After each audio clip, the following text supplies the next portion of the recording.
प्रणाम मित्रों, मेरे चैनल में आप सबका स्वागत है। आज का टॉपिक बड़ा इंटरेस्टिंग है। क्या हमें कुंभ मेला जाना चाहिए? तो मित्रों, अवश्य जाना चाहिए, घूमना चाहिए। हमारी भारतीय संस्कृति के हिसाब से तीज त्योहार जो हैं, फेस्टिवल हैं, उनका पार्ट अवश्य बनना चाहिए। वहां जाके एक्सप्लोर करना चाहिए। अनेक अनेक भिन्न भिन्न प्रकार के लोग आते हैं, साधु संत आते हैं, विभिन्न विभिन्न तरह का माहौल बना रहता है। एक स्पिरिचुअल माहौल भी कहा जा सकता है। तो अवश्य जाना चाहिए, एंजॉय करना चाहिए। असल प्रश्न तो यह है कि क्या कुंभ में जाकर आपके पाप धुल जाएंगे? दोस्तों, बिल्कुल भी पॉसिबल नहीं है। आपके पाप कहीं कुंभ जाके तो बिल्कुल भी नहीं धुलेंगे। उसके लिए आपको अपने भीतर अपनी अंतस चेतना को जगाना होगा।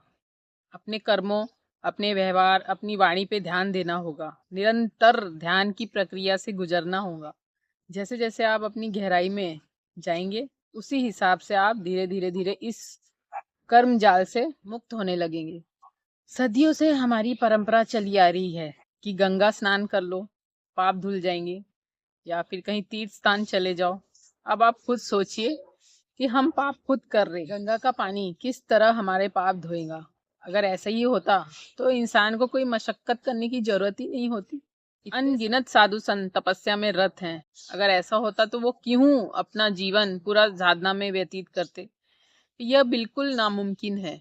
कहीं भी गंगा स्नान, कुंभ में स्नान करके आपके कोई पाप नहीं धुलेंगे।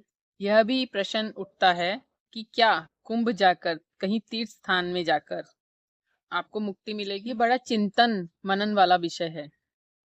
अगर ऐसा ही होता, कहीं तीर्थ में जाकर आपके पाप धुल जाते या मुक्ति मिल जाती, तो हर कोई गलतियां करता जाता, पाप करते जाता, और उन्हें ये विश्वास होता कि वहां जाएंगे और हमारे पाप धुल जाएंगे, हमें मुक्ति मिल जाएगी।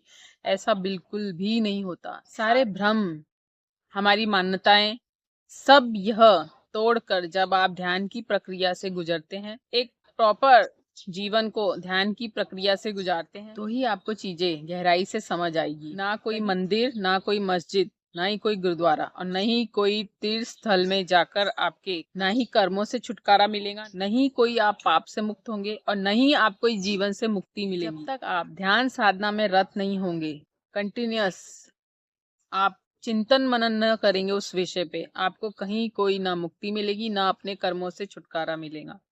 जब तक आप होश नहीं जगाते, ध्यान की साधना नहीं करते, तब तक आप इस जीवन में मुक्त नहीं हो सकते। आपका मन ही प्रयागराज है और आप ही कुंभ हो। आपके भीतर ही 3 नदियों का संगम है, ईड़ा, पिंगला और सुषुम्ना।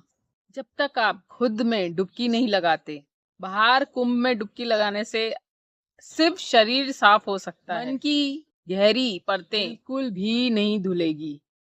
चित्त को अगर साफ करना है, हमारी चेतना को जगाना है, तो आपको एक प्रॉपर डायरेक्शन में ध्यान प्रक्रिया से गुजरना ही होगा। इस विषय पे अपनी राय जरूर बताइएगा, और अच्छा लगे तो लाइक, शेयर, सब्सक्राइब करना ना भूलें। जल्द मिलेंगे नए किस्से कहानी के साथ। तब तक शुभेच्छा।